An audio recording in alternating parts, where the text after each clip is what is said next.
12 o'clock, they hoisted the cross up. And then at 12 is when the sun went dark.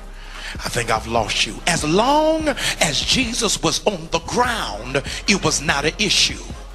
But when he got elevated, that's when things change. I need you to understand, as long as you stay on the level of the people you with, you'll never have a problem. But when you begin to elevate and see promotion and see rise, that's when you see things around you get dark. And the Bible says when he got elevated, the sun refused to shine. Welcome back to Set Free Radio. Lots of hot music coming your way. What's going on, Gally Gal, over there? Just getting ready for our next interview that we have on the line. A powerhouse is what I like to call this man. Most of y'all, I'm sure some of you may have heard of him, some of you may not, but this guy is an awesome motivator, inspirer, and definitely an awesome man of God. We're getting ready to bring on Dr. Jamal Bryant. Well, I mean, what made you think of Dr. Jamal Bryant before we got him for the interview, Ro? I thought that Dr. Jamal would bring a sense of motivation and upliftment to our listeners. In the time and day we live in, people are looking for good news. And Dr. Jamal is one of those people who can deliver the good news and give you a great word to keep you going.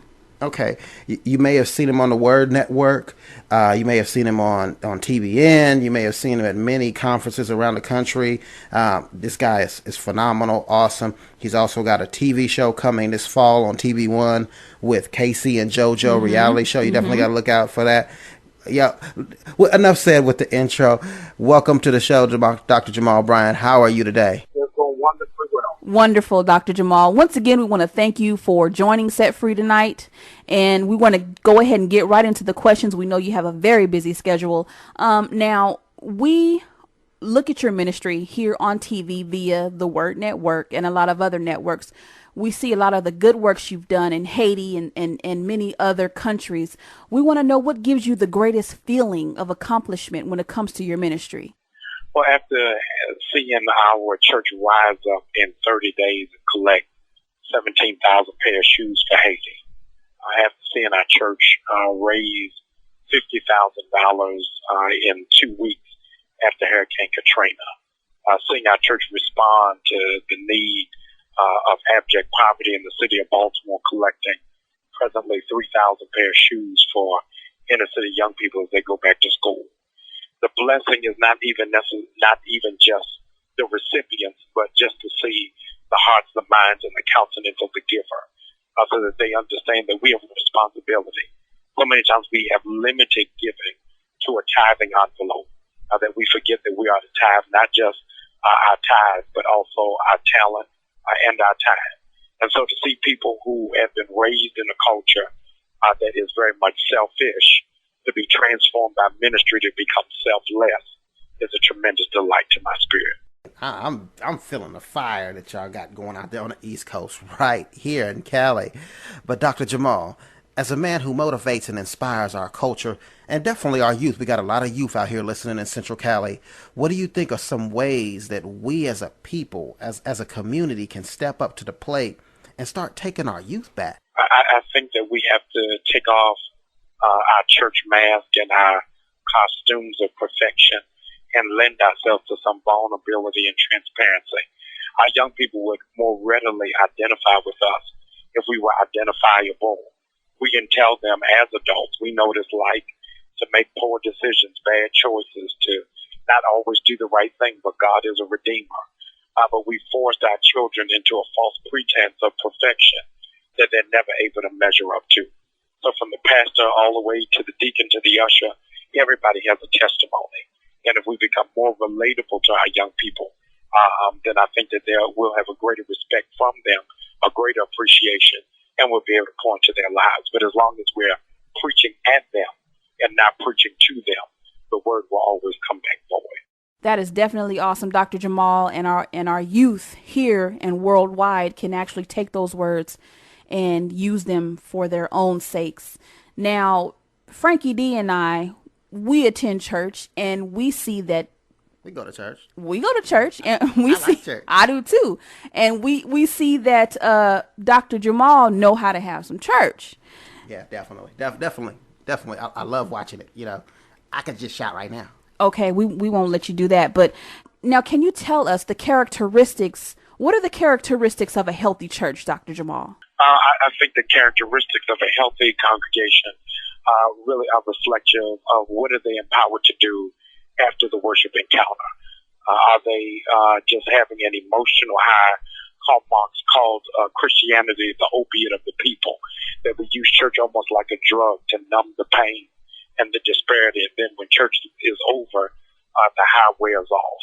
I think the real semblance and sign of a healthy church is that after church is over, people are really taking the world by force, and people on their job, in their community, and in their schools can tell that there's something markedly different in their life and in their countenance about their self-esteem. Now, your new book, World War Me, is a book that's out on the shelves right now, and it tells a little bit about everything with Dr. Jamal Bryant, Empowerment Temple, Dr. Jamal as an individual, and some personal issues that you freely discussed in this book. Go ahead and tell our listeners about this book and what they can expect. World War Me is the name of the book, subtitled How to Win the War I Lost, by yours truly, Dr. Jamal Bryant. It talks about how to end self-sabotaging behavior after coming through a public divorce and making some terrible choices and decisions in my own life. I want to help people step over the booby traps that I walked right into. And so any person who's serious about life changes and life choices, this is a book that you need. It's available in your local bookstores. You can go to Amazon.com or JamalBryant.org and read a chapter of it for free. But World War Me, How to Win the War I Lost, is the book of the year that every person ought to have in their possession. Okay, so we coming around third, getting ready to head for home. Final question. Dr. Jamal, last but not least, what's the future for Pastor Jamal Bryant and Empowerment Temple out there in Baltimore, Maryland, as an individual and then also as a church? Empowerment Temple has been anointed for this hour and for this generation to set the stage, the standard, and the paradigm of what 21st ministry is supposed to look like. Culture changes every 5 to 7 years, but church culture only changes every 20 years, which means that the church is running 15 years behind schedule.